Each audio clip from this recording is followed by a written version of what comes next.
Mr. President, Your Honors, the case we are about to commence concerns the individual criminal responsibility of the two accused, Mr. William Samuel Ruto and Mr. Joshua Arab Sang.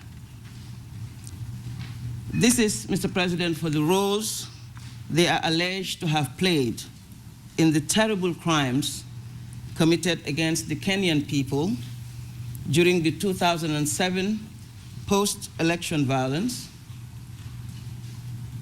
Mr. Ruto, as a powerful politician, for his alleged role in planning and organizing violence to achieve his political ambitions and satisfy his thirst for political power.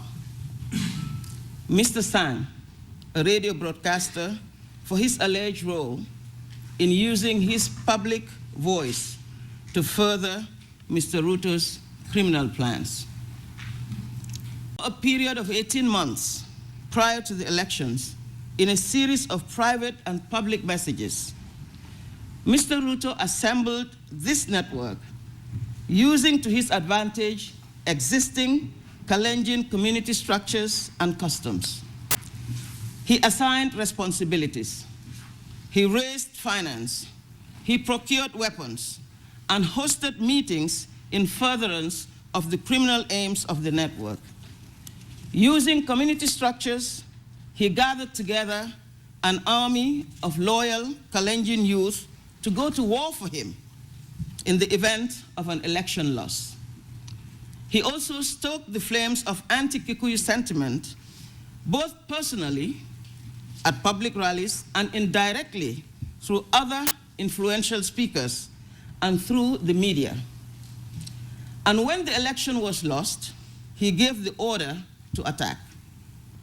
The main mouthpiece used by Mr. Ruto to spread his message was his co-accused, Mr. Joshua Arab Sang. Mr. Sang was a popular radio presenter at Kass FM, a major Kalenjin radio station. Mr. Sang placed his prime time radio show at the disposal of the network to spread their message and coordinate their activities. Mr. Sang broadcast anti-Kikuyu rhetoric, spread the word of Mr. Ruto's rallies, and even helped to coordinate the actual attacks through decoded messages. In this way, he too contributed to the violence. As the prosecutor has indicated, I will now present a more in-depth explanation of the prosecution case and how we intend to prove that case.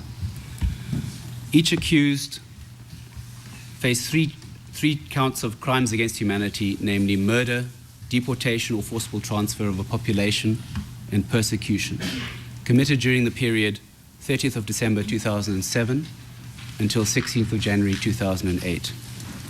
These charges relate to violence committed in 8 locations in the Rift Valley, more specifically in the districts of Uasin Gishu and Nandi. The specific locations in question are the towns of Turbo, Kapsabet, and Nandi Hills, and 5 locations in the Greater Eldoret area, namely Kiamba, Langas, Yamumbi, Haruma, and Kimumu. The map presently before the Chamber gives an indication of the location of the incidents within the districts of Uasin Gishu and Nandi, and their relative locations. These attacks covered a significant geographical spread and temporal scope. Your Honours, the evidence will establish that the attacks charged were not incidents of spontaneous violence. Rather, they were the result of careful planning.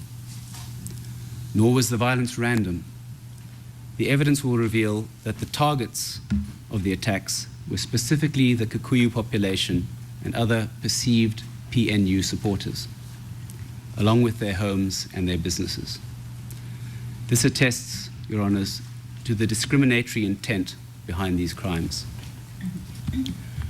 The prosecution will present up to 22 victims and witnesses, common Kenyan people, who will describe the attacks on each of these locations. They will testify that the attacks were preceded by the sounding of the traditional Kalenjin Nderu, or war cry. They will describe how large groups of Kalenjin youths, armed with traditional weapons such as bows and arrows, and many dressed for war, descended upon one location after another. Witnesses will testify how they saw large numbers of these youths ferried into certain locations by lorries. The attacks focused on areas known to be predominantly occupied by PNU supporters, mostly Kikuyu.